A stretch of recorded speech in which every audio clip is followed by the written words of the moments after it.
Demis Hassabis, CEO de DeepMind, ahora propiedad de Google, explicó la IA como básicamente datos e información convertidos en conocimiento.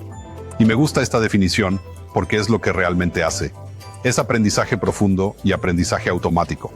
No se trata de aprender como los humanos, sino de convertir simples datos y estructuras de ceros y unos en algún tipo de conocimiento. La máquina observa, por ejemplo, el ChatGPT observa 1 trillón de frases. Sabe cuál es la siguiente palabra o la siguiente frase más lógica y da una respuesta basada en la lógica, lógica binaria o lógica simple. Así que la máquina sabe cuál es la siguiente palabra y es como un loro elegante en muchos sentidos. Vuelve con una respuesta y cada vez es mejor. Esta lógica binaria no es suficiente para comprender la realidad porque la realidad no es binaria. No es solo ceros y unos. Y la máquina solo entiende los datos que recibe, el conjunto de datos. Así que el conocimiento que tienen las máquinas es conocimiento binario, conocimiento simple. Y puedes hacer mucho con eso. Por ejemplo, si estás construyendo un nuevo medicamento, puedes hacer que la máquina ejecute 1 billón de pruebas de combinaciones de números y llegará a una nueva fórmula de medicación mucho más rápido que nunca. Control de tráfico aéreo o control de epidemias o ese tipo de cosas basadas en números. Así que eso se considera básicamente una inteligencia estrecha. Por ejemplo, la máquina puede jugar al ajedrez, tal vez incluso ir, pero no puede conducir un coche. Ese es el primer nivel de asistencia inteligente, AI. Y eso significa que, por ejemplo, en los negocios, podemos hacer que la máquina haga montones y montones de cálculos sobre un pleito complicado. Por ejemplo, podemos decir, mira todas las demandas en todo el mundo con los mismos números. Dame una comparación y dame los números. El problema, sin embargo, es que la máquina no sabe qué información es exacta o verdadera y cuál no. Solo sabe cuánta hay. Si hablo, por ejemplo, en mi blog sobre el trabajo de otras personas y menciono que tienen un doctorado, y si lo hago 500 veces, hablo de otras personas, no sabrá que no soy yo. Estoy hablando de otra persona. La máquina no sabe la diferencia porque estoy citando, asumirá que tengo un doctorado. Y eso se llama alucinación. Así que la máquina está esencialmente inventando cosas porque es lo más lógico, pero sigue estando equivocada. Así, por ejemplo, muchos sistemas de aprendizaje automático son muy malos en matemáticas porque no entienden el significado de los números en diferentes órdenes.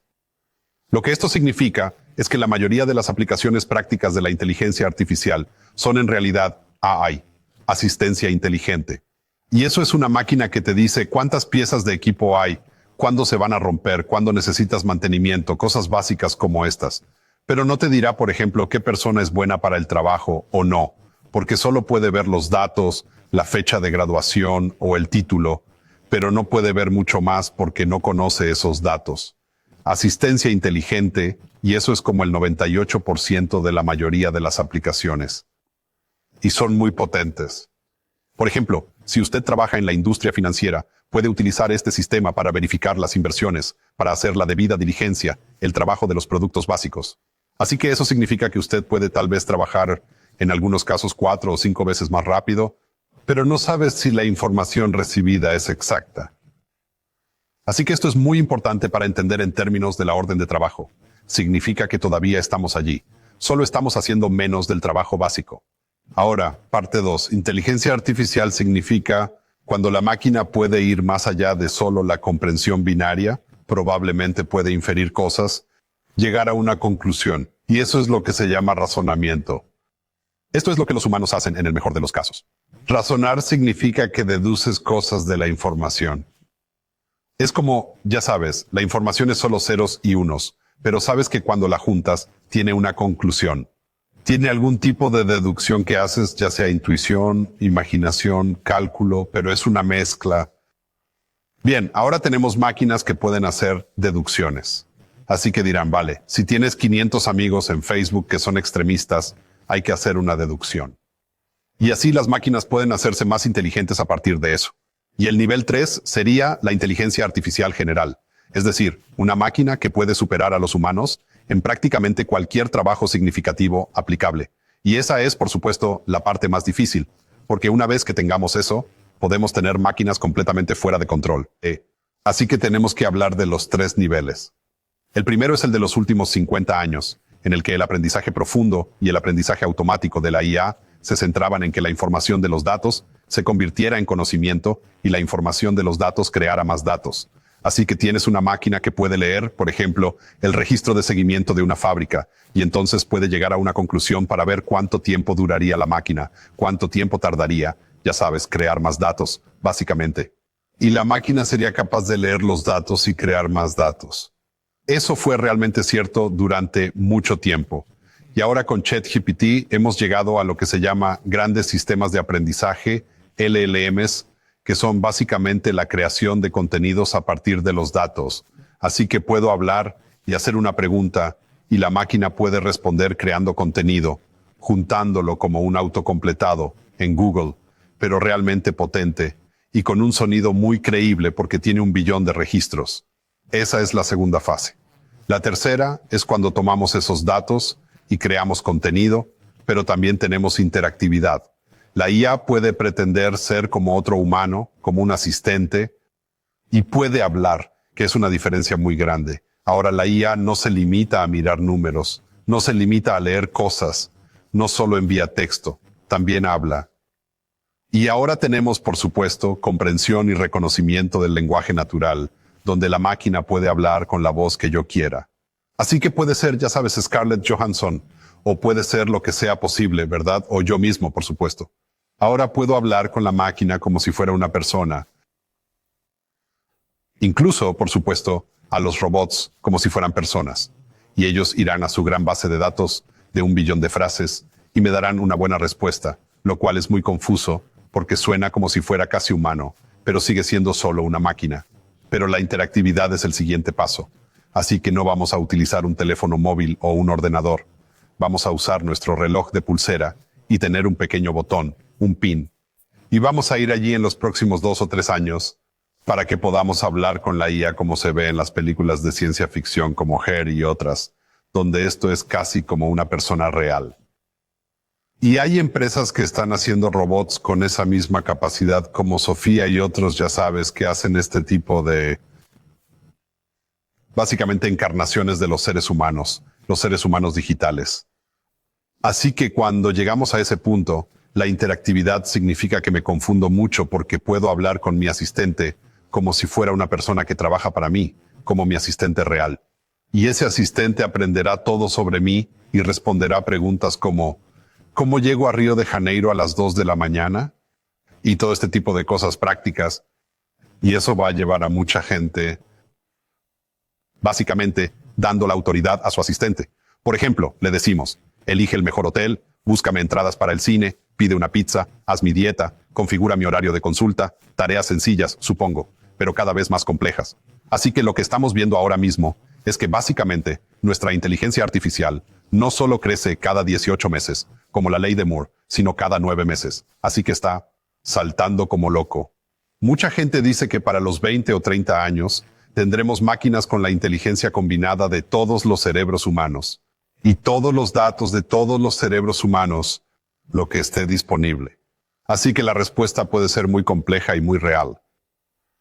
Pero el problema sigue siendo el mismo, que no hay énfasis en la verdad. No hay significado porque es matemático. No hay comprensión de lo que significa.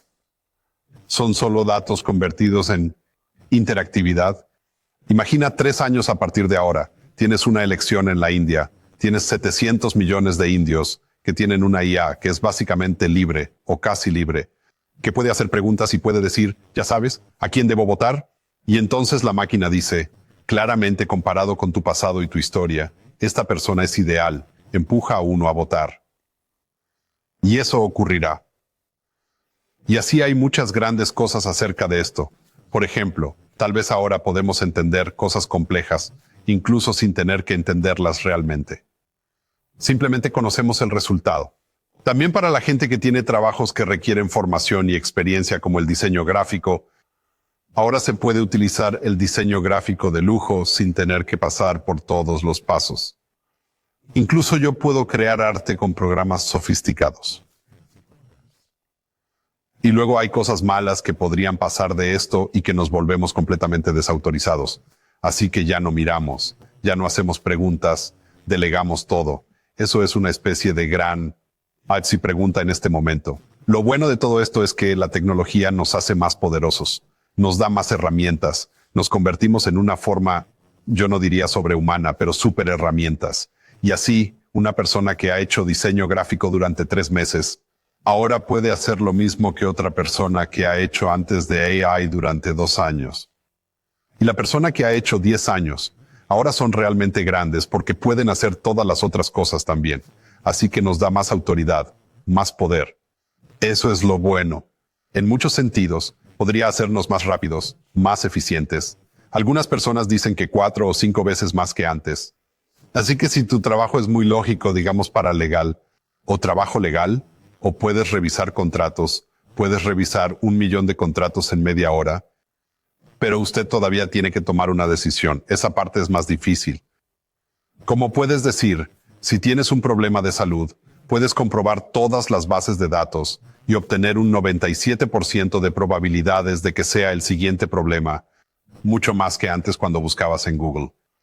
Pero sigues necesitando verificar. Así que lo bueno es que podemos acceder a la información más rápidamente. Nos da más poder, nos hace más rápidos.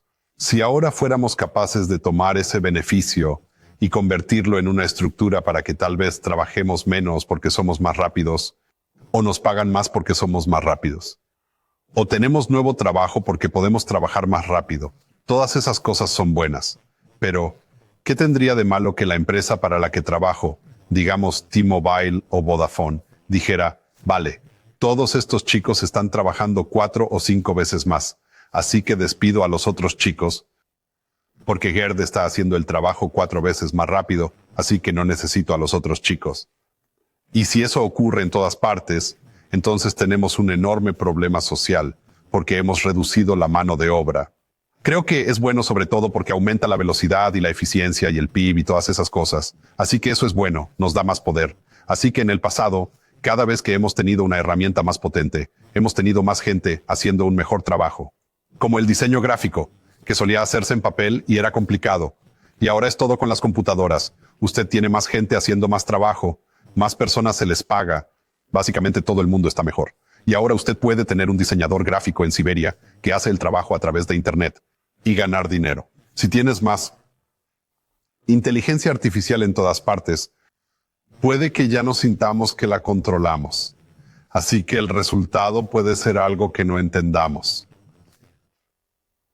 Por ejemplo, en temas médicos, si tienes una máquina que lee 50 millones de resonancias magnéticas y dice, esto es cáncer. Soy médico, no puedo leer 50 millones de resonancias magnéticas. Entonces cuestiono la máquina, la creo, le digo a la máquina que está mintiendo, o es realmente precisa. Esto es confuso. El problema principal de la inteligencia artificial es que se trata de un agujero negro en el que entra toda la información, pero no sé cómo verificarla. Así que nos está desautorizando, sacándonos de nuestra posición de poder.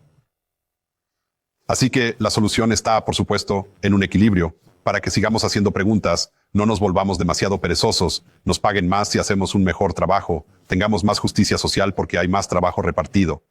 La solución no puede ser que no vayamos a utilizar la tecnología, eso no existe. Tenemos que deshacernos de esa ilusión de que podemos salvarnos no usando tecnología, eso no va a pasar.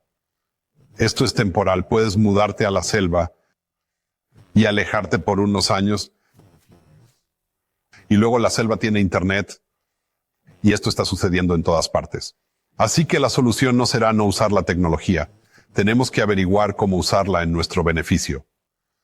Como toda tecnología, necesita ser usada sabiamente. Así, por ejemplo, si usted tiene una máquina que entiende cómo diagnosticar el cáncer, no pondrías a un humano en la habitación y la máquina comprueba y dice tienes cáncer. No sería una buena solución para el ser humano, así que tenemos que encontrar la manera de utilizar esa información para que siga siendo lo suficientemente buena para los humanos. Es muy importante pensar en esa dirección.